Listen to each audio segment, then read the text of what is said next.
റഷ്യയെ ഇപ്പോൾ പഴയ ശത്രുരാജ്യങ്ങൾ പോലും ചേർത്ത് പിടിക്കുകയാണ്. സോവിയറ്റ് യൂണിയന്റെ പതനത്തിന് ശേഷവും ലോകത്തിലെ എണ്ണപ്പെട്ട ഒരു ശക്തിയായ റഷ്യ മുൻനിരയിൽ തന്നെ നിൽക്കുന്നുണ്ട്. പ്രത്യേകം എടുത്തു പറയേണ്ട ഒന്നാണ് KGB എന്ന പേരിൽ അറിയപ്പെടുന്ന കൊമിറ്റെ ഗുസ്താസെ വനോയി ബെസോപാസ്നോസ് എന്ന അവരുടെ ചാരസംഘടന. ലോകം കണ്ടൽ വെച്ച് ഏറ്റവും മികച്ചതും അതേസമയം തന്നെ ഏറ്റവും ക്രൂരത നിറഞ്ഞതുമായ ഒരു ചാരസംഘടനയായിരുന്നു KGB. വാസ്തവത്തിൽ ഇവരുടെ മുമ്പിൽ അമേരിക്കയുടെ CIA-യും ഇസ്രയേലിന്റെ മൊസാദും എല്ലാം ഒന്നുമല്ലായിരുന്നു. യൂറി അൻഡ്രോലോവ് എന്ന കമ്മ്യൂണിസ്റ്റ് പാർട്ടിയുടെ ചെറുപ്പക്കാരനായ ഒരു നേതാവാണ് ഈ സംഘടന ആരംഭിച്ചതെന്നാണ് പറയുന്നത്. ഈ സംഘടന ആദ്യകാലങ്ങളിൽ ചെയ്തിരുന്നത് കമ്മ്യൂണിസ്റ്റ് പാർട്ടിക്ക് അകത്തെ ഒറ്റുകാരെ കണ്ടെത്തുക, ആഭ്യന്തര രഹസ്യ അന്വേഷണം നടത്തുക എന്നീ കാര്യങ്ങളായിരുന്നു. പിന്നീട് KGB-യുടെ പ്രവർത്തനം കൂടുതൽ വിപുലമായി. ഒരു കാലത്ത് സ്റ്റാലിനെയോ കമ്മ്യൂണിസ്റ്റ് പാർട്ടിയെയോ ഭരണകൂടത്തെയോ രഹസ്യമായി വിമർശിച്ചാൽ പോലും KGB അത് കണ്ടെത്തുകയും ആ ആളുകളെ വളരെ ക്രൂരമായ രീതിയിൽ ഇല്ലാതാക്കുകയും ചെയ്തിരുന്നു. പാർട്ടിക്കെതിരായി ചിന്തിക്കുന്ന ഒരാൾക്കും റഷ്യയിൽ ജീവിക്കാൻ അനുവാദം ഉണ്ടായിരുന്നില്ല എന്ന അവസ്ഥയായിരുന്നു. സോവിയറ്റ് സുരക്ഷാ സമിതി, രഹസ്യാന്വേഷണ സമിതി, രഹസ്യാന്വേഷണ പോലീസ് എന്നീ 3 വിഭാഗത്തിൽപ്പെട്ടവർ ഉണ്ടായിരുന്നു KGB-യിൽ. ചാരന്മാരെ നിരീക്ഷിക്കാൻ വേറെ ചാരന്മാർ, അവരെ നിരീക്ഷിക്കാൻ മറ്റുള്ള ചാരന്മാർ, അവരെ നിരീക്ഷിക്കാൻ രഹസ്യ പോലീസ്. ഇങ്ങനെയായിരുന്നു അവരുടെ പ്രവർത്തന രീതി. ചുവരിന് പോലും കാതുകൾ ഉണ്ടെന്ന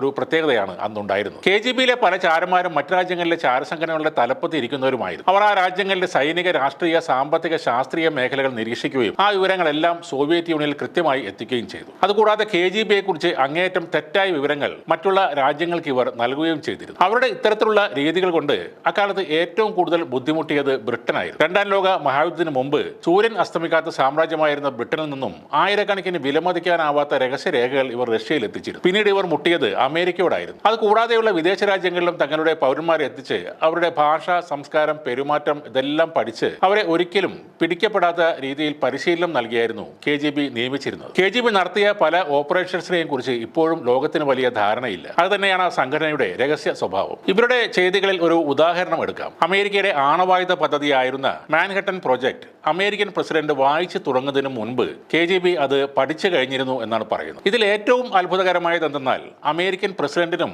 അതിൽ വർക്ക് ചെയ്തിരുന്ന 3 പേർക്ക് മാത്രം അറിയാവുന്ന ഒരു പ്രൊജക്റ്റ് ആയിരുന്നു അത് എന്നുള്ളതാണ്. KGB-യുടെ ചാരന്മാർ സോവിയറ്റ് യൂണിയന്റെ ശത്രുരാജ്യങ്ങളിൽ മാത്രമല്ല, അവർക്ക് സംശയം തോന്നിയ എല്ലാ രാജ്യങ്ങളിലും ഉണ്ടായിരുന്നു. America, Britain, France, Germany, Israel തുടങ്ങിയ എല്ലായിടത്തും ഇവരുടെ സാന്നിധ്യവും ഉണ്ടായിരുന്നു. ഡാൻ റാവേവ്, യോസി മെൽമോൺ എന്നിവർ രണ്ടുപേരും ചേർന്ന് എഴുതിയ every spy is A Prince എന്ന ബുക്കിൽ അതിൽ പറയുന്നതനുസരിച്ച് ഇസ്രയേൽ എന്ന രാഷ്ട്രം രൂപീകരിച്ചപ്പോൾ അവിടേക്ക് ഏറ്റവും കൂടുതൽ ജൂതന്മാർ കുടിയേറിയത് റഷ്യയിൽ നിന്നാണ്. അന്ന് കുടിയേറ്റക്കാരുടെ കൂടെ നിരവധി KGB ചാരന്മാരും അതിൽ കടന്നുകൂടിയിട്ടുണ്ട്. ഇതിനെ പ്രതിരോധിക്കുന്നതിന് വേണ്ടിയും ആഭ്യന്തര സുരക്ഷയ്ക്കുമാണ് ഇസ്രയേൽ ഷിൻബെറ്റ് എന്ന ചാരസംഘടന ഉണ്ടാക്കിയത്. പക്ഷേ ഇപ്പോഴും ഇസ്രയേലിൽ 25% അതിനു മുകളിലോ ആഭ്യന്തര പ്രശ്നങ്ങൾ നടക്കുന്നുണ്ട്. ഭരണാധികാരിക്ക് എതിരായും മൊസാദിനെതിരായും ശബ്ദം ഉയരുന്നുണ്ട്. അതിനർത്ഥം KGB-യുടെ സാന്നിധ്യം ഇസ്രയേലിൽ ഇപ്പോഴും ഉണ്ടെന്നതാണ്. KGB-യിൽ ഒരു ഫിൽട്ടർ പോലെ പ്രവർത്തിക്കുന്ന ഒരു കൊലയാളി ഗ്രൂപ്പാണ് ഷ്മെർഷ് എന്ന് പറയുന്നത്. ഇവർ തങ്ങളുടെ പൗരന്മാരെ രഹസ്യമായി നിരീക്ഷിക്കുന്നുണ്ട്.